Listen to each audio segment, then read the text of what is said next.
Nah, ini ya teman-teman, kita materinya hari ini dinamika perwujudan Pancasila sebagai dasar negara. Kalau kontrak belajar sudah kita bahas kemarin, jadi langsung saja kita ke kompetensi inti. Enggak usah juga deh, udah pada pinter. Nah, kita ke materi inti dulu ya. Nah, kita akan belajar apa aja sih gitu. Biar kelihatan Bapak perbesar deh. Nah, ini ya teman-teman, boleh di screenshot, boleh dicatat.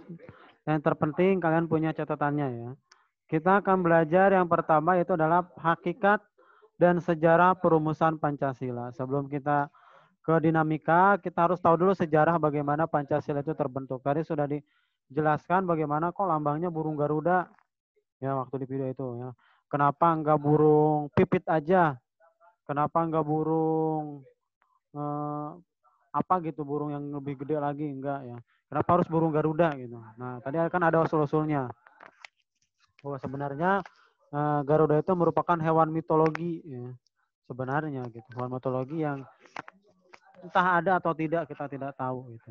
Nah, itu kita akan nanti bahas dalam sejarahnya. Yang kedua, penerapan Pancasila dari masa ke masa. Kita akan juga bahas ini bagaimana sih periode Pancasila pada masa Orde Lama, Orde Baru dan masa reformasi ya. Kalau Orde Lama itu presidennya Soekarno, Orde Baru Soeharto, reformasi yang sekarang ini ya dari zaman Presiden Habibie sampai Presiden Jokowi. Lalu kita akan bahas pula nilai-nilai Pancasila sesuai dengan perkembangan zaman. Nah, di sini ada hakikat ideologi terbuka. Lalu kedudukan Pancasila sebagai ideologi terbuka, perwujudan nilai-nilai Pancasila dalam berbagai bidang kehidupan. Ini kan kita bahas juga ya. Baik teman-teman, biar enggak tegang, bolehlah sambil tiduran-tiduran juga, sambil ngemil-ngemil, sambil minum-minum. Ya. Tapi jangan minum minuman ya, minum air aja gitu. Ya, boleh. Ya.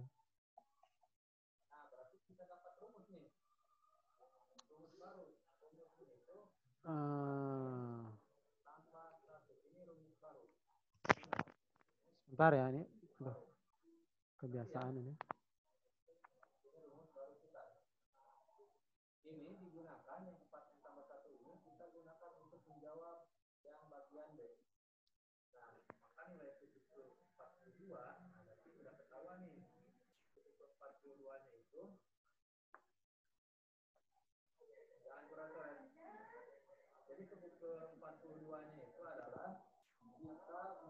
Itu yang nyorotnya bukan.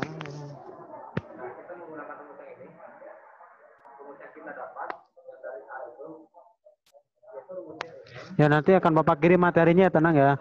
Ini, kalau ada yang nanya Pak, dikirim nggak? Nanti Bapak akan kirim materinya. Insya Allah kalian semuanya bisa mendapatkan materi ini.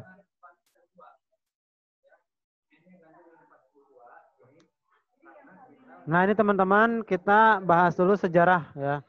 Jadi jangan ngantuk, belajar sejarah itu memang kadang melelahkan, bikin ngantuk. Tapi mudah-mudahan kalian kali ini tidak ngantuk belajar sejarah dengan Bapak ya. Sebenarnya belajar sejarah itu kalau kalian menghayati itu seru loh gitu. Bisa kalian itu tahu-tahu cerita kejadian masa lalu itu dari sejarah. Nah, sekarang kita akan bahas sejarah ya. Kejadian hari ini tidak akan ada tanpa adanya sejarah. Sejarah memulai peradaban kehidupan manusia yang sekarang. Sehingga penting bagi kita untuk mengenali bagaimana sejarah itu terbentuk. Yang akan kita bahas di sini adalah sejarah sidang BPUPKI atau bagaimana cikal bakal terbentuknya Pancasila di negara kita. Saat Indonesia berdiri, saat Indonesia akan didirikan, saat Indonesia akan merdeka, kita belum tahu apa sih sejarah itu atau apa sih dasar negara itu. Kita belum memiliki itu, makanya perlu adanya fondasi yang kuat agar negara ini tentu tetap berdiri sampai beberapa tahun ke depan atau sampai berabad-abad namanya. Nah, para pendiri negara pada saat itu berdiskusi, berunding bagaimana merumuskan dasar negara. Siapa sajakah yang mengusulkan dasar negara itu? Yang pertama ada Mr. Muhammad Yamin. Nah, Muhammad Yamin ini dia merumuskan 3 dasar negara secara lisan. Jadi pada saat itu merumuskannya secara lisan dan tulis. Gitu. Dan Muhammad Yamin ini merumuskan dalam bentuk lisan. Dia mengatakan bahwa negara ini dibentuk atas 5 asas. Peri kebangsaan, peri kemanusiaan, peri ketuhanan, peri kerakyatan, dan kesejahteraan rakyat. Kalau kalian nanti ada soal, apa rumusan dasar negara menurut Muhammad Yamin? Pokoknya ada peri-perinya itu yang rumusan Muhammad Yamin. Dia mengatakan bahwa kebangsaan itu yang penting gitu. Pada saat itu negara butuh sekali orang-orang yang memiliki nilai-nilai kebangsaan yang tinggi. Selain itu ada Mr. Supomo yang juga merumuskan Pancasila. Ada perumusan Pancasila yang dirumuskan oleh Mr. Supomo adalah persatuan, kekeluargaan, keseimbangan lahir dan batin, musyawarah dan keadilan sosial. Nah, satu lagi yang merumuskan Pancasila adalah Presiden pertama Indonesia. Siapa lagi kalau bukan Insinyur Soekarno. Dia merumuskan Pancasila ke dalam 5 rumusan.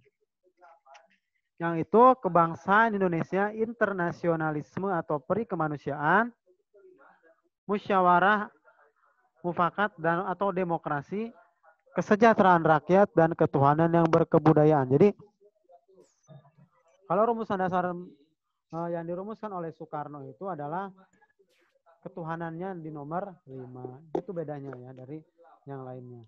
Nah, ia mengatakan itu ya. Kita lihat dari sini terlihat jelas kalau Supomo itu dia lebih mengutamakan persatuan karena dia adalah tokoh pemuda. Kalau Soekarno lebih mengutamakan kebangsaan Indonesia karena dia tokoh nasionalisme. Kalau Muhammad Yamin dia tokoh kebangsaan, maka yang pertama itu kebangsaan. Nah, kata Pancasila sendiri barulah lahir pada tanggal 1 Juni tahun 1945. Pada saat itu terjadi kegaduhan bagaimana perumusan dasar negara. Sama-sama ingin mengusulkan gitu kan. Ini Pak, saya mengusulkan ini. Tokoh-tokohnya sama-sama ingin menjadi yang terdepan dalam mengusulkan. Tiba-tiba muncullah tokoh yang mampu menengahi itu. Dia adalah Insinyur Soekarno yang akhirnya mengusulkan juga nama Pancasila itu. Karena panca artinya 5, sila adalah asas. Artinya Pancasila adalah 5 asas.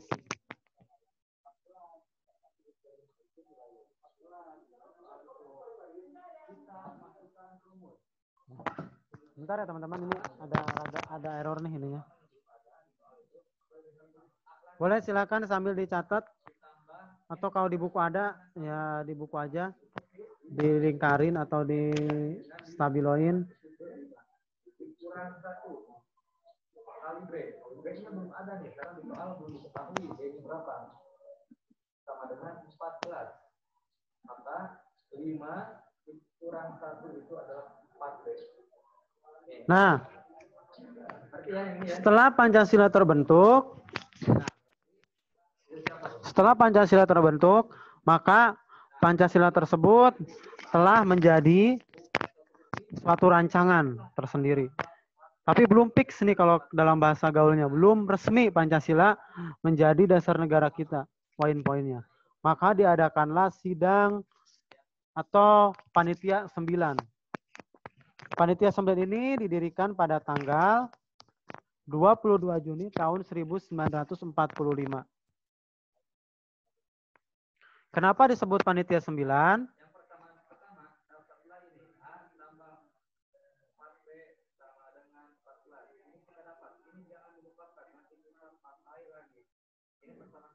Dulu ya teman-teman, aduh laptopnya ngehang. Kenapa disebut Panitia 9? Karena anggotanya berjumlah 9 orang dengan ketuanya dengan diketuai oleh Insinyur Soekarno. Nah, inilah anggota Panitia 9 ya. Ada Muhammad Hatta, A.A. Marimis, Wahid Hashim, Abdul Kahal Muzakir, Abi Kusno, Haji Agus Salim, Ahmad Subarjo, dan Muhammad yamin. Nah, dihasilkanlah sebuah rancangan dalam Piagam Jakarta yang mana isinya adalah sila pertamanya ketuhanan dengan menjalankan syariat Islam bagi pemeluk-pemeluknya. Nah, sila kedua sampai sila kelima itu yang ada sekarang, teman-teman. Jadi nggak dirubah. Dari Piagam Jakarta itu yang dirubah cuma satu. Yang tadinya ketuhanan dengan menjalankan syariat Islam bagi pemeluk-pemeluknya diganti menjadi ketuhanan yang Maha Esa, ya. Karena saat itu ada protes dari masyarakat Indonesia, rakyat Indonesia yang ada di wilayah timur. Mereka mengatakan bahwa kalau syariat Islam itu hanya untuk orang Islam, sedangkan kami orang timur adalah orang non-muslim, bagaimana gitu. Makanya digantilah sila ketuhanan yang dengan menjalankan syariat Islam bagi pemeluk-pemeluknya menjadi ketuhanan yang Maha Esa. Seperti itu awal-awal mulanya, ya.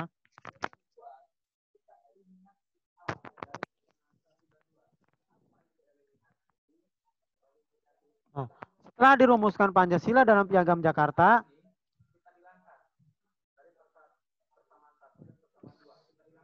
kita dulu, kayaknya ada penyusup nih. Nah, teman-teman mohon maaf, jangan dicoret-coret share screen-nya ya. Screen-nya jangan dicoret-coret. Karena itu akan mengganggu teman-teman yang lain yang ingin melihat materinya.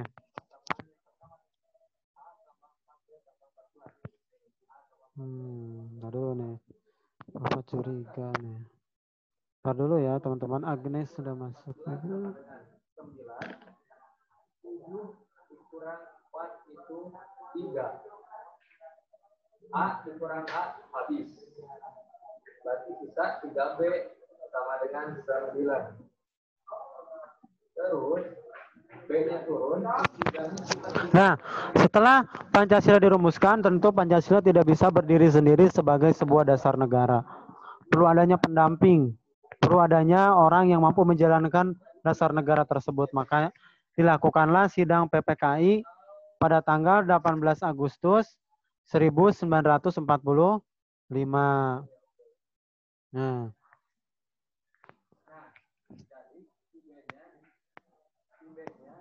kita dapat 3 atau bedanya 3. Yang belum ada ini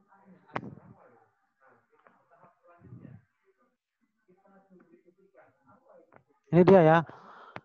Apa aja sih hasil dari sidang PPKI itu? Yang pertama adalah menetapkan dan mengesahkan Undang-Undang Dasar Republik Indonesia. Nah, ternyata sidang PPKI itu dihasilkan sebuah dasar hukumnya. Apa itu? Itu adalah Undang-Undang Dasar 1945 yang kita kenal sekarang. Selain menetapkan UUD, juga memilih presiden dan wakil presiden. Yang pertama pada saat itu siapa dia? Itu adalah Insinyur Soekarno dan Dr. Andes Muhammad Hatta.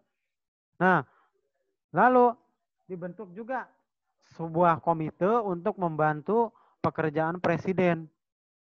Ya, kalau dulu belum ada MPR, makanya dibentuknya disebutnya dengan Komite Nasional Indonesia Pusat. Ya.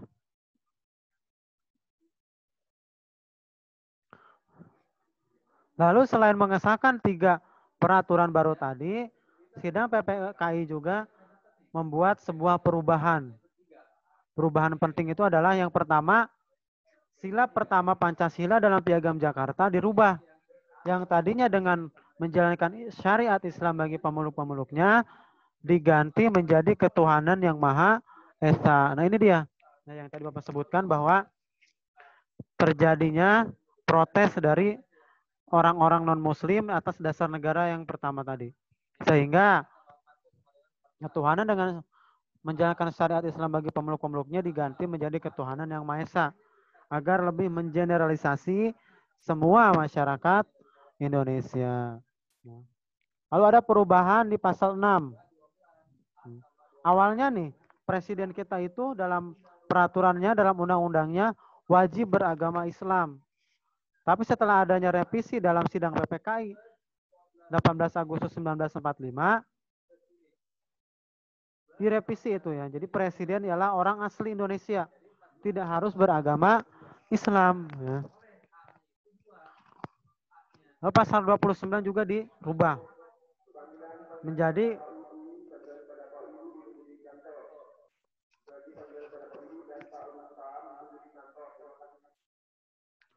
ketuhanan yang Maha Esa, ya, dari yang awalnya ketuhanan dengan menjalankan syariat Islam bagi pemeluk-pemeluknya. Ya. Mudah-mudahan kalian bisa memahami ini ya. Nah, maka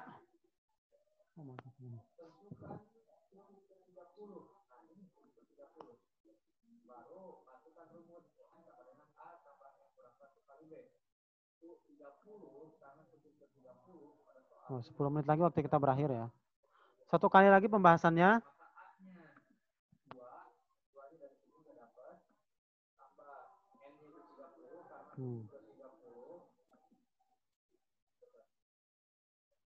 Nah, ini dia ya. Kalau tadi sejarahnya, ini adalah pembahasan mengenai Pancasilanya nih. Ya, Pancasila itu terdiri dari dua kata. Dari bahasa Sanskerta, ada panca yang berarti 5, dan sila yang berarti prinsip atau asas. Ini adalah isi dari Pancasila yang sering kalian baca ketika upacara. Nah, ideologi Pancasila ini hanya bisa digunakan di Indonesia. Negara lain nggak ada dasar negara Pancasila. Hanya Indonesia yang memiliki Pancasila. Baik teman-teman, karena waktunya sudah hampir habis, waktu Zoom-nya. Mungkin pembahasan ini Bapak cukupan sampai di sini dulu. Apabila ada yang mau ditanyakan, silakan.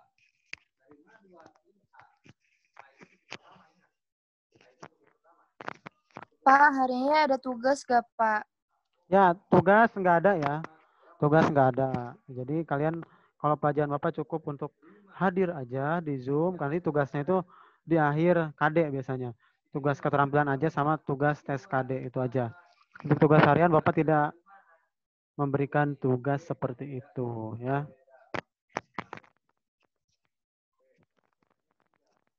Nanti pembelajaran kita mudah-mudahan minggu depan sudah bisa lewat YouTube ya. Agar kalian juga nggak boros-boros kuota lah. Ya. Tapi Zoom ini kan nggak terlalu ini juga, nggak terlalu kayak Google Meet yang boros banget itu. Jadi Bapak mohon maaf ya. Kalau misalkan kalian belajarnya masih lewat Zoom dan masih harus menguras kuota ya.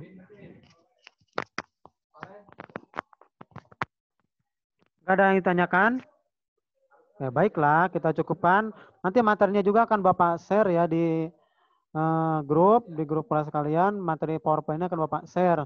Jadi kalian bisa mempelajarinya kapanpun, dimanapun, dan dalam keadaan apapun. Baik, Bapak cukupkan materi di Zoom. Boleh kalian mencari materi dari berbagai sumber, dari internet, dari buku, ya. Yang penting kalian bisa belajar. Karena materi kalau di Google, kalau di Zoom itu kan tidak terlalu lama waktunya ya. Waktunya hanya sedikit, sehingga dibatasi waktunya. Bapak akhiri, terima kasih yang sudah bergabung di Zoom. Mohon maaf apabila ada kesalahan. Terima kasih. Wassalamualaikum warahmatullahi wabarakatuh. Waalaikumsalam. Waalaikumsalam. Pak, Terima kasih ya. Aduh. Bapak maaf ya tadi kepencet jadi kecoret. Iya, makasih. Nggak apa-apa. Oke. Bapak takut ada penyusup doang, misalnya anak Iwan nyusup. Maaf ya